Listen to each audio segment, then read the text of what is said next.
Itu siapa, Sus? Tanya Fatan yang lewat di depan ruang UGD saat melihat suster mendorong berangkar, dan Fatan seperti mengenali orang itu.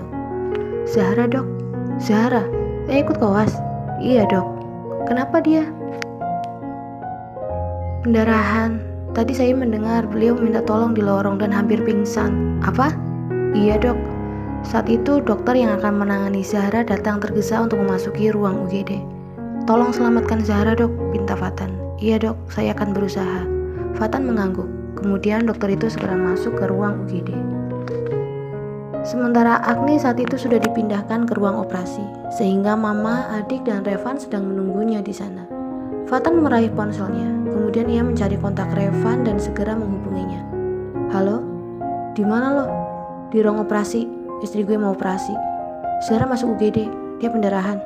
Gue gak peduli, gue juga udah talak dia. Fatan terkejut. Apa karena itu Zahra sampai mengalami pendarahan? Fatan yakin, sampai sekarang Revan belum mengetahui tentang kehamilan Zahra. Dia bersumpah akan membuat Revan menyesal jika benar Revanlah yang membuat Zahra pendarahan.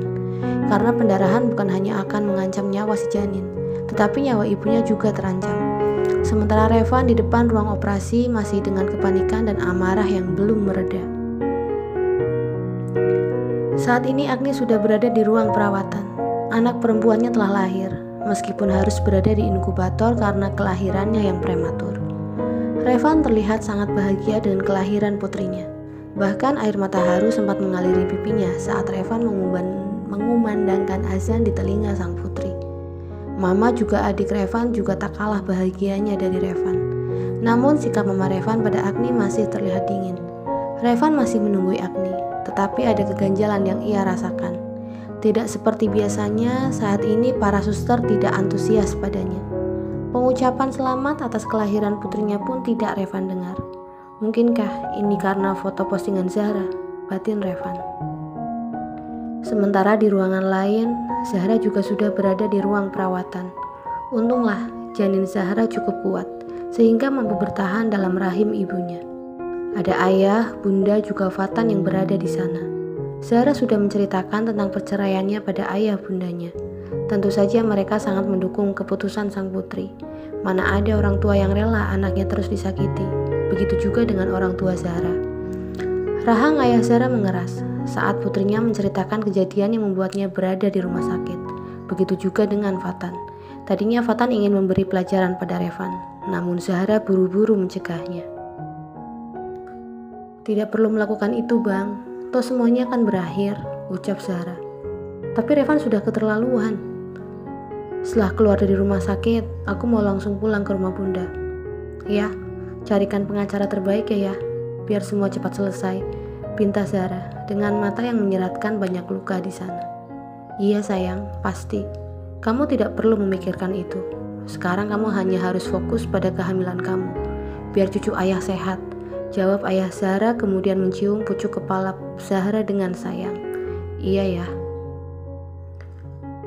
Perceraian Revan dan Zahra mulai diproses. Sudah hampir 2 bulan semenjak kelahiran anak Revan dan Agni.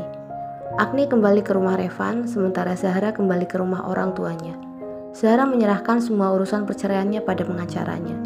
Dan Zahra sekeluarga memilih untuk pindah rumah, tanpa Revan tahu kemana tentunya. Bagi orang tua Zahra sudah cukup selama ini anaknya menanggung sakit hati. Mereka tidak rela jika Zahra harus merasakan sakit lagi. Sementara itu Revan sangat terkejut saat pulang ke rumah. Bik Minah mengatakan jika Zahra telah pergi. Awalnya Revan mencoba untuk bersikap biasa, tapi lama-kelamaan Revan mulai merasakan kekosongan dalam dirinya. Bahkan tawa anaknya pun tak mampu menghapus kekosongan itu. Perasaan bersalah Revan makin menggunung saat Bik Minah menceritakan kronologis saat Agni mengalami pendarahan. Dan seperti biasa, penyesalan selalu hadir belakangan setelah semuanya menjadi teramat rumit. Revan ingin meminta maaf, namun semuanya telah terlambat. Pria itu mendatangi rumah Zahra saat semua penghuninya telah pergi, tanpa seorang pun tahu kemana mereka pergi. Akhirnya Revan menandatangani surat cerai yang dikirim pengacara Zahra yang juga enggan memberitahukan keberadaan Zahra untuk menebus kesalahannya.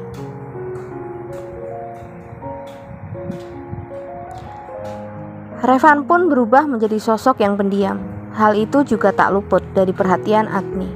Meskipun saat ini Ibu Agni sedang berada di Jakarta untuk menengok cucunya, tak bisa membuat sikap Revan menjadi lebih hangat. Meskipun masih merasa kesal pada putrinya, Ibu Agni tak bisa mendiamkan putrinya lebih lama lagi. Bagaimanapun putrinya butuh dirinya, karena ini adalah pengalaman pertama bagi Agni untuk merawat anaknya. Mas kenapa sih? Kok sekarang Mas jadi sering diemin aku? Tanya Agni. Saat itu Revan baru selesai mandi bersiap berangkat ke rumah sakit. Aku hanya lelah, Ra. Halah, palingan juga kepikiran sama calon mantan istri kamu itu, ujar Agni sinis. Jangan mulai lagi, Ra. Kamu jahat, Mas. Kamu yang dulu berjanji sama aku, bakalan jadikan aku satu-satunya. Tapi kenapa? Giliran kamu udah mau cerai, kamu malah giniin aku. Agni mulai histeris. Namun Revan tak memedulikannya dan memilih untuk pergi tanpa sarapan. Bahkan segelas kopi pun Revan tinggalkan. Saat ini Revan benar-benar kacau. Setelah Revan pergi, Ibu Agni masuk ke kamar menemui Agni.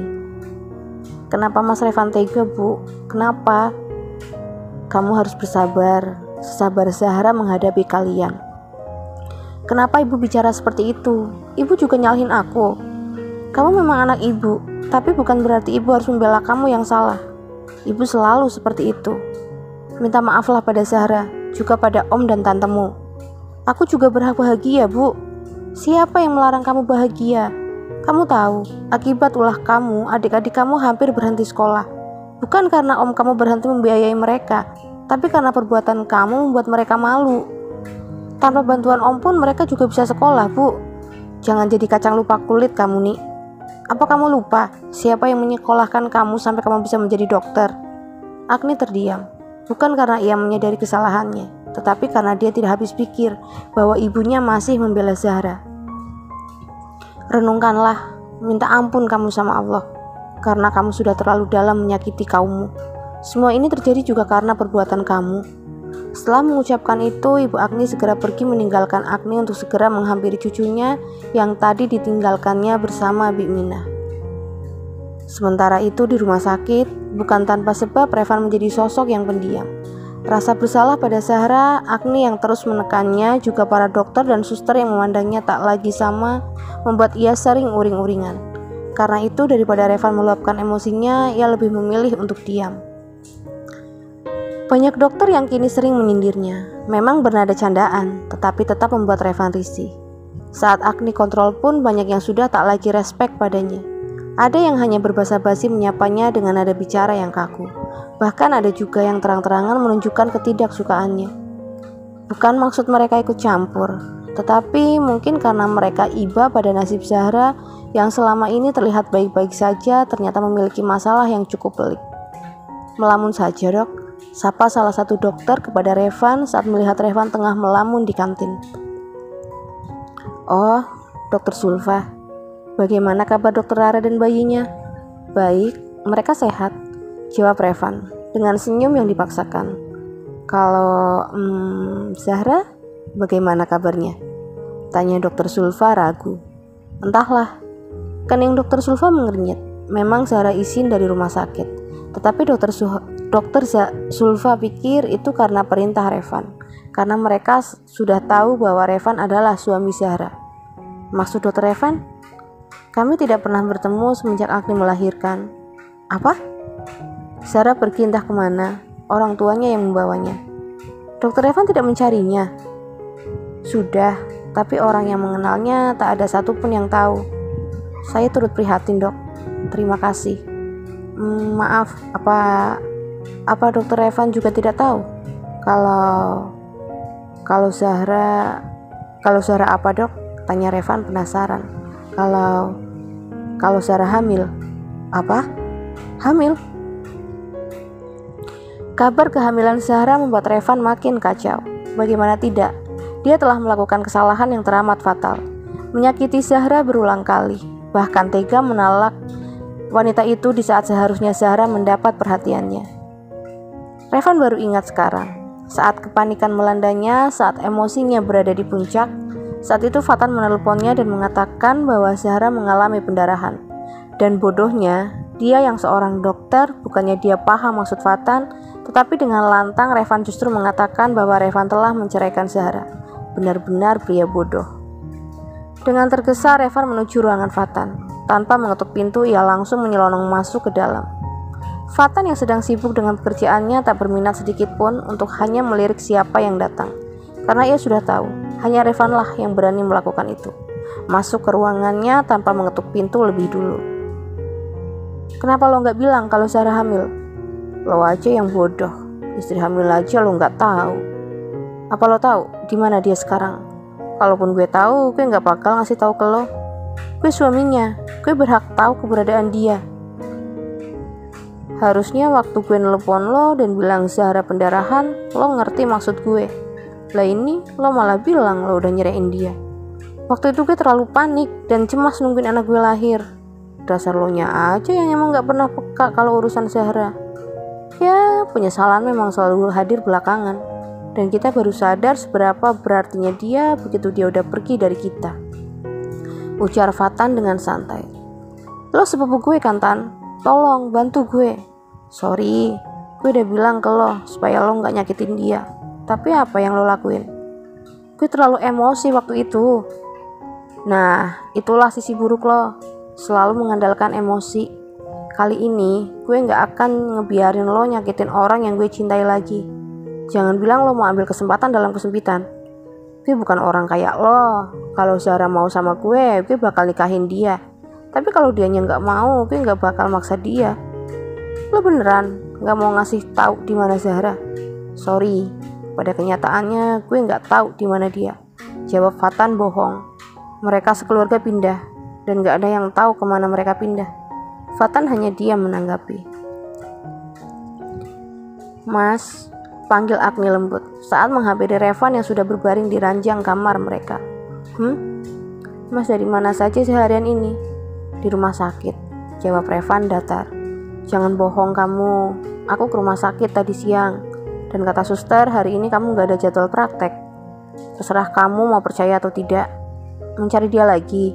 Tanya Agni dengan nada sinis. Siapa? Zahra maksud kamu? Jawab Revan dengan pertanyaan yang bernada sama. Apa harus kamu menyebut namanya?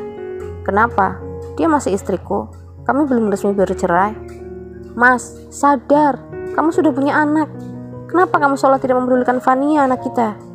Kata siapa aku tidak peduli? Mas selalu sibuk dengan urusan Mas sendiri. Berangkat pagi, pulang malam, gak pernah menggendong Fania sama sekali. Itu juga demi kalian. Jangan menjadikan kami sebagai tameng. Aku tahu Mas. Aku tahu selama ini kamu selalu sibuk mencari keberadaan Zahra. Ucap Agni dengan nada tinggi. Apa masalahnya, ha? Apa kamu tahu dia pergi gara-gara kamu? Kenapa aku yang disalahkan? Gara-gara kamu tidak hati-hati, kamu sampai terpeleset dan mengalami pendarahan. Aku pikir Zahra yang mendorongmu sampai akhirnya aku menolaknya. Itu salah kamu yang menuduhnya. Kenapa harus aku yang kena? Sudahlah, aku lelah, aku ingin istirahat. Ucap Revan akhirnya. Kemudian memiringkan tubuhnya dengan punggung yang menghadap Agni. Wanita itu menangis. Kenapa harus mendapatkan perlakuan demikian dari orang yang sangat dia cintai? Ia menangis sesenggukan sambil mencoba memejamkan matanya. Minum susunya sayang, ucap wanita parubaya sambil menyerahkan gelas berisi susu ibu hamil kepada putrinya. Makasih bun, jawab sang putri sambil menerima gelas berisi susu itu, lalu meminum isinya hingga tandas. Sama-sama sayang, bunda senang deh lihat kamu sekarang tambah gembul. Ih, bunda ngatain Rara gendut. Enggak sayang, bunda gak ngatain Rara gendut, cuma gembul. Dan ibu hamil memang harusnya begitu. Mendengar jawaban bundanya, Zahra masih saja memanyunkan bibir. Jangan manyun dong sayang, masa udah mau jadi mama masih suka manyun gitu? Iya, jawab Zahra kemudian menampilkan senyum termanisnya. Gak berasa ya, kurang dari sebulan kamu udah mau lahiran. Iya bun, tapi Rara takut. Kenapa mesti takut? Kamu pasti bisa. Kamu anak bunda yang kuat. Amin. Sudah 6 bulan keluarga Zahra menetap di Singapura. Semua itu sengaja orang tua Zahra lakukan agar putrinya bisa fokus pada kehamilannya. Karena mereka sudah menebak jika Revan pasti akan mencari Zahra dan membatalkan perceraiannya. Dan semua itu terbukti. Untungnya ayah Zahra menyewa pengacara yang andal. Sehingga tepat seminggu yang lalu Revan dan Zahra telah resmi bercerai. Halo, mendengarkan terkait cerita ini, boleh banget buat subscribe channel ini. Karena cerita-cerita yang ditayangkan di channel ini tidak akan bertele-tele. Harus subscribe dan nyalakan lonceng pokoknya, biar gak ketinggalan notifikasi cerita baru.